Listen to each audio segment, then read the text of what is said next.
बाकी देखो ये भैया भैया कैसे हो बाकी जो आ एड्रेस है અહીંયા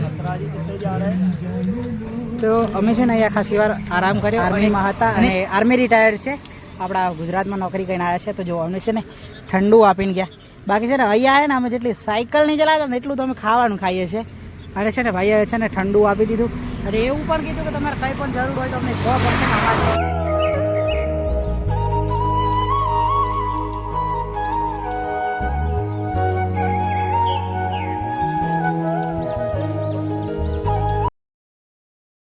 તો આજનો બ્લોગ આપણે અહીંથી સ્ટાર્ટ કરીએ છીએ તો સ્વાગત છે તમારું બધાને આપણા નવા બ્લોગમાં અહીં તો બધા મજામાં હશો મસ્ત હશો અને આજે આપણે થઈ ગયા 55 દિવસ તો કાલે નાઈટ અમે અહીંયા રોકાયા હતા તો અત્યારે છે ને વાગી ગયા છે 11:30 અને આજે છે ને અમે બહુ જ મોડા ઉઠ્યા છે તો અત્યારે અમે છે ને ફ્રેશ થઈને નીકળી ગયા છીએ આગળ જવા માટે અને પઠાણકોટ અહીંયાથી છે હવે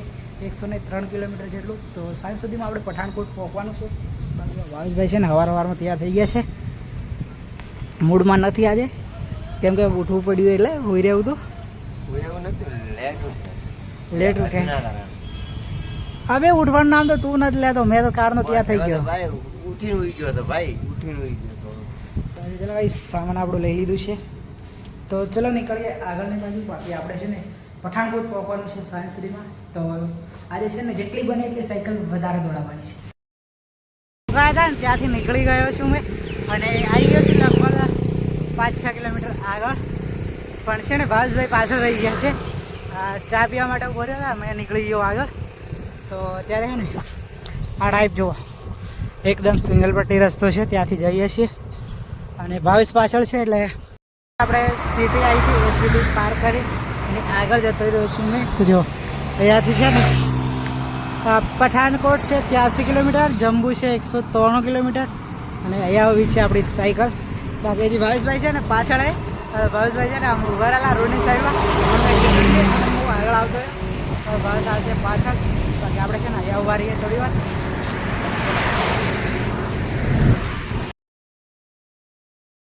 અને એને અમે ત્યાંથી નીકળીને લગભગ 10 કિલોમીટર જેટલું ચાલ્યા છે પણ પંજાબમાં છે ને પંજાબી ભાઈઓનો પ્યાર એટલો છે ને કે ચાલવા જ નથી દેતા યાર થોડી વાર થાય અને અમને ઊભા રાખીને વાત કરે જમવાનું કરે હા ચાલ રહા તો હે ને અમે ત્યાંથી આગળ આવ્યા અને લંગર ચાલે છે આ જબરજસ્ત જુઓ 14વા વિશાલ ભંડારા તો અહીંયા છે ને અમે ખાસી વાર આરામ કર્યો અને એ છે ને અમને પ્રસાદ બી આપી છે જુઓ આ ટાઈપ અમને થેલી આપી છે અને 200 રૂપિયા પણ આપ્યા છે અમરનાથજી મહાપ્રસાદ બાકી દેખો એ ભૈયા कैसे हो બાકી જો આ એડ્રેસ છે અહીંયા તો અમે છે ને અહીંયા ખાસી વાર આરામ કર્યો અને છે ને અમને હે ને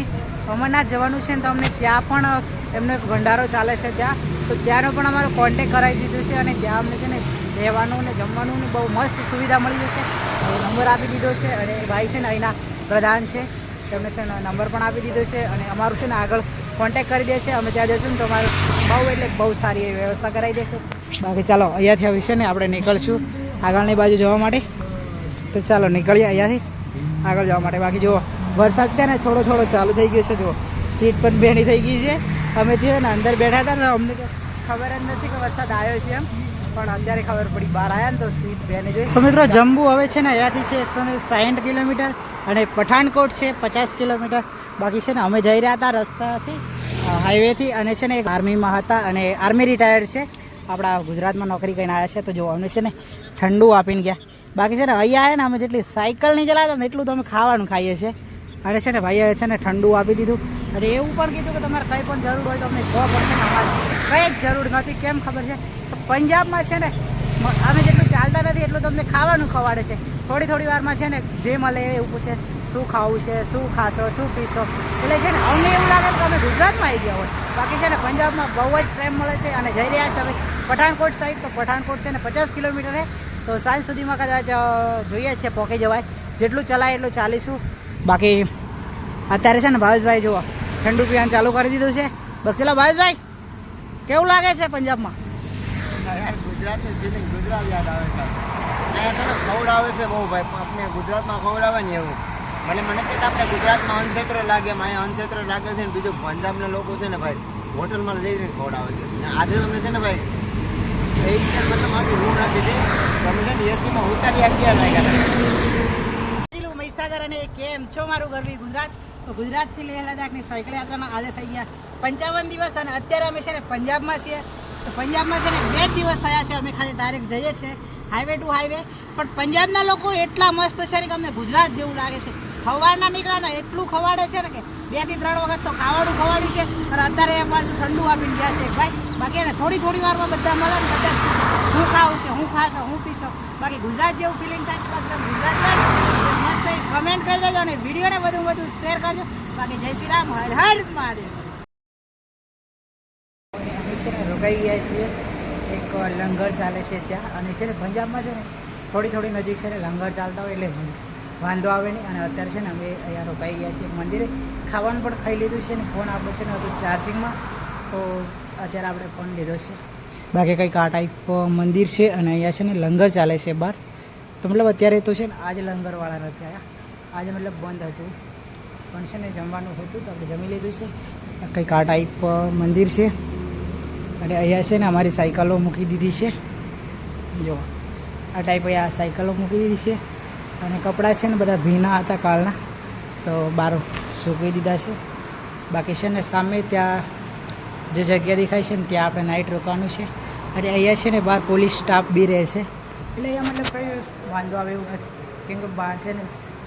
પોલીસ ચોકી બી અહીંયા જ છે. પોલીસ ચોકી તો નથી પણ મતલબ પોલીસ અહીંયા ચેકઆઉટ માટે બેસશે તે બહાર બેઠા છે અને રાતે અમે અહીંયા સુવાના છીએ. ગેટ બેટ બંધ થઈ જશે એટલે વાંધો આવે નહીં. અને અમારી સાથે જે પૂજારી જે આ મંદિરના પૂજારી છે એ પણ અમારી સાથે છે. તો ચાલો ગાઈસ આજનો વિડીયો આટલા સુધી. મળીશું કાલે એક નવા વિડીયો સાથે. ત્યાં સુધી બધાને bye bye, Tata, good night.